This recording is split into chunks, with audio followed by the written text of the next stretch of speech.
હે એવરીવન, શું તમે ક્યારે સાંભળ્યું છે ટેનિસ રમવું એ પણ પાણીમાં? જી હા, આ વાત 2011ની છે. 2011માં દોહા કતાર ઓક્શન મોબાઈલ ઓપન પ્રમોટ કરવા માટે વિશ્વના નંબર 1 અને નંબર 2 ખેલાડીઓ રાફેલ નડાલ અને રોજર ફેડરરે દોહાના આખાતમાં તરતા કોર્ટ પર થોડા બોલ ફટકાર્યા. ત્યારે ખેલાડીઓ ચોક્કસપણે અદ્ભુત દેખાતા હતા, કારણ કે તેઓ કોર્ટના તેમના કોર્ટ આરામ પર તરતા હતા અને એકલા દેખાતા હતા.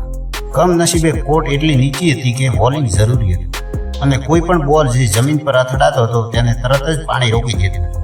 સપ્તાહના અંતે અબુ ધાબીની ફાઇનલમાં ફેડરરને હરાવનાર નડાલે કહ્યું કે તે એક શાનદાર અનુભવ હતો. છેલ્લા 3 વર્ષથી અમે કેટલીક અલગ અલગ વસ્તુઓ કરી છે, પણ એમાં આ એક ખૂબ સરસ અનુભવ હતો. ત્યારબાદ તેમણે આગામી વર્ષ વિશે વાત કરતા કહ્યું, મને લાગે છે કે આ મારા માટે ખૂબ રોમાંચક સિઝન બનવાની છે. મને આ વર્ષે રોજર સામે થોડી વધુ વખત રમવાનું ગમશે, કારણ કે જ્યારે અમે એકબીજા સામે રમીશું ત્યારે તે ફાઇનલમાં હશે. ફેડરર પણ એટલું જ ઉત્સાહિત હતો.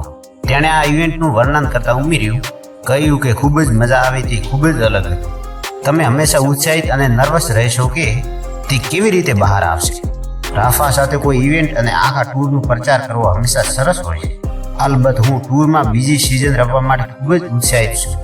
હું ફરીથી મારા શ્રેષ્ઠ ટેનિસ રમી રહ્યો છું. હું ખરેખર તેનો આનંદ માણી રહ્યો છું અને આ વર્ષ માટે મારા લક્ષ્ય ઊંચા છે. આ વાક્યો ફેડરરના હતા.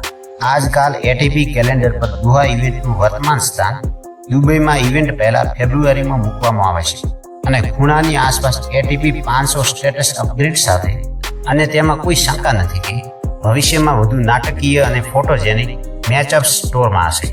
જાદુઈ ઉડતી કાર્પેટ પર ટેનિસ રમવાથી લઈને શાબ્દિક રીતે પાણીમાં રમવા સુધી, ફેડરર અને નડાલે વર્ષોથી દોહામાં રમેલી પ્રતિષ્ઠિત પ્રદર્શન મેચોનું આ રહસ્ય કંઈક અલગ જ હતું.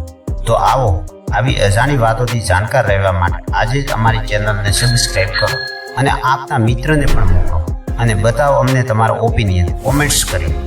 ફરી મળીશું આવતા શનિવારે. ત્યાં સુધી ટાટા બાય બાય. ખ્યાલ રાખજો તમારું, પોતાનું અને સૌનું. જય હિન્દ.